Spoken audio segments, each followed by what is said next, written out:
Hello दोस्तों। एक बार की बात है, एक राजा था। उस राजा का राज्य बहुत ही छोटा था और उस राजा के पास ज़्यादा सिपाही भी नहीं थे।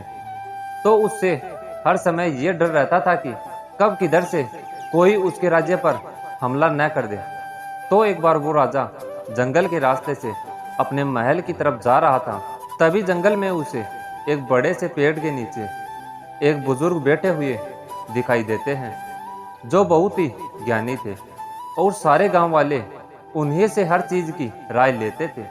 राजा अपने घोड़े से उतरकर उस बुजुर्ग आदमी के पास जाता है और उनसे कहता है कि आप मुझे ऐसा कोई ताबीज दे दीजिए जो मुझे बुरे वक्त से बचा कर रखे।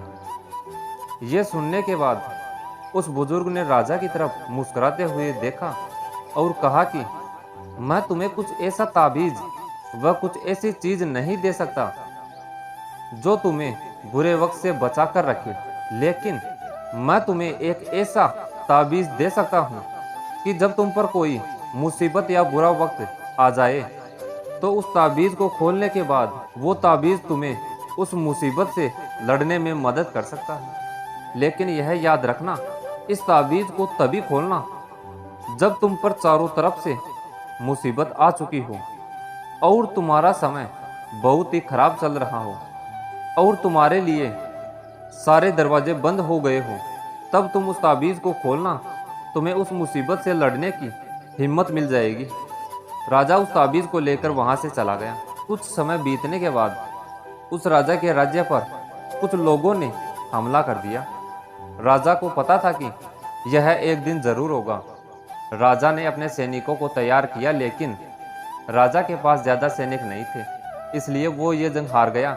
लेकिन किसी तरह से राजा एक घोड़े पे बैठकर वहाँ से जान बचाकर भाग निकला और वो जंगल में एक गुफा में जाकर छुप गया। लेकिन उसका पीछा करते करते कई सैनिक भी आ गए।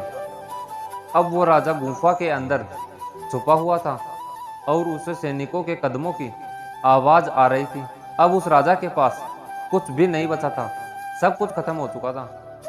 तभी उसे बुजुर्ग का दिया हुआ ताबीज़ अपने गले में नजर आता है।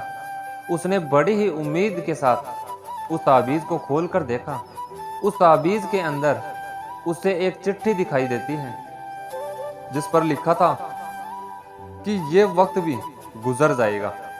ये पढ़कर राजा को कुछ समझ नहीं आया और फिर से उस लाइन को ध्यान से पढ़ा और उसे समझा तो राजा के चेहरे पर एक मुस्कान आ गई, मान लो कि एक सहारा मिल गया हो। और फिर उस राजा ने एक गहरी सांस ली और उसने उन सैनिकों का मुकाबला किया और वहां से बच निकला और दूसरे मुल्क में जाकर फिर से अपनी सल्तनत कायम की। दोस्तों, कहने को तो यह बहुत छोटी लाइन है कि ये वक्त भी गुजर जाएगा, लेकिन इसके अंदर बहुत ही डीप मीनिंग छुपा हुआ है। और जब भी आप कोई मुसीबत में फंस चुके हो, बहुत सारी परेशानी आप पर आ चुकी हो, चाहे आप पर बहुत सारा कर्जा हो, आपके पास काम नहीं है, आप मेहनत कर रहे हो लेकिन आपको फल नहीं मिल रहा है और आपको कोई रास्ता नजर नहीं आ रहा है, तब यह लाइन खुद को बोलकर देखना, आपको सुकून मिलेगा। अगर आपको ये वीडियो अच्छा लगे तो इस वीडियो को लाइक करें और चैनल को सब्सक्राइब करें ताकि YouTube इस वीडियो को और भी लोगों तक पहुंचाए। जय हिंद, वंदे मातरम।